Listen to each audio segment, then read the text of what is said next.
you all expect that the House and the Democratic Caucus will be able to approve whatever comes out of the Senate? Well, many of the advocacy groups, the families afflicted by the violence, the people on the ground who have been working to get some progress in this area of gun violence prevention in the face of what we know to be an epidemic, have expressed publicly, their support for the agreement, at least as we understand it, as a strong, meaningful, positive step in the right direction, and I share that view. I certainly believe that the overwhelming majority of House Democrats share that view as well. That's right. Thank you. Just to follow up on that point, though, what is your argument to those who say it doesn't go as far? I mean, Chris Murphy's conceded that this was a pretty modest proposal. Many Democrats want to go much, much further, and there are some who would say, look, there's nothing in there about assault weapons, nothing in there about raising the age to 21. They will say you guys have taken too little. How do you counter that?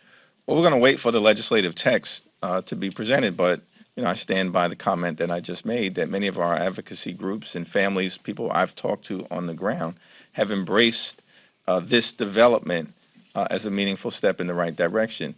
There will always be work to do. The leading cause of death for children and young people in America is gun violence. This is in the greatest country, I would argue, in the history of the world. That can't be. So there's always going to be work to do in this area and in other areas.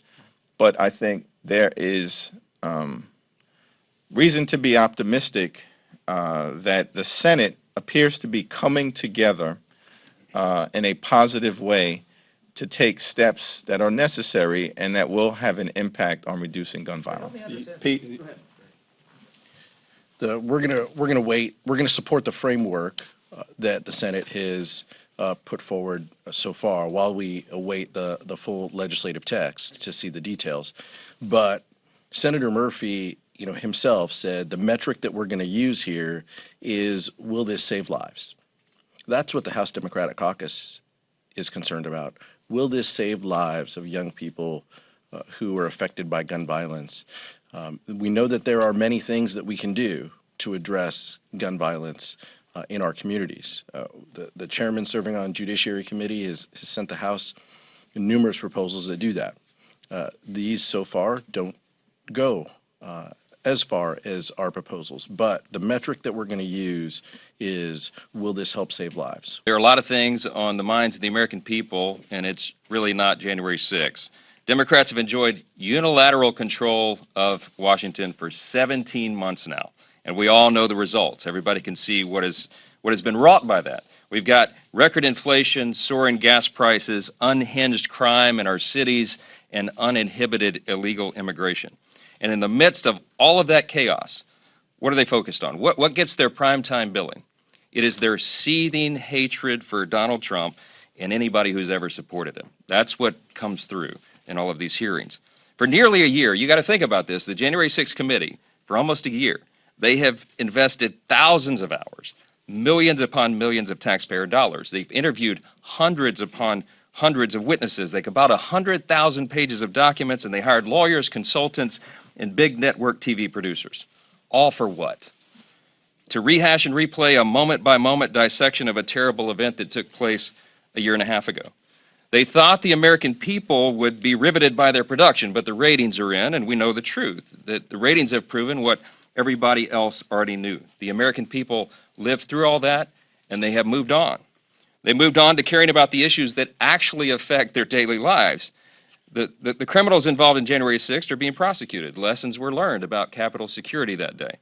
And the Senate produced a bipartisan report of the events over a year ago. The truth is this. The Democrats could hire an army of broadcast media executives to try to boost their ratings, but it will not change the simple facts.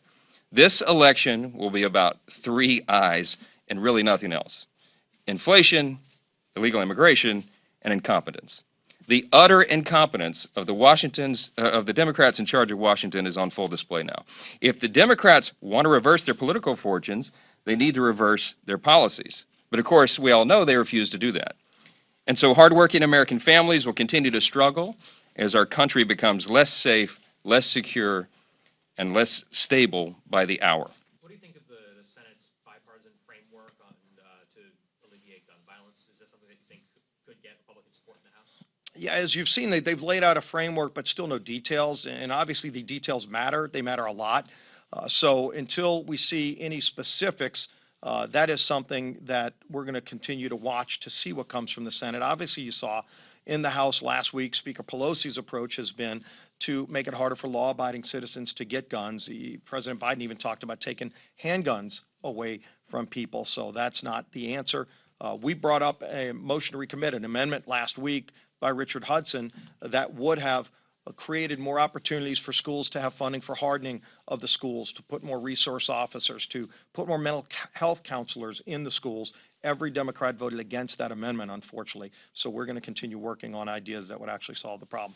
Yeah. Your schools protection bill that's being brought to the floor today, how do you see it? Do you see it passing the Senate? Yeah, you know, if you go back over a month, we've been asking Speaker Pelosi to bring the bill that went out of the Senate unanimously.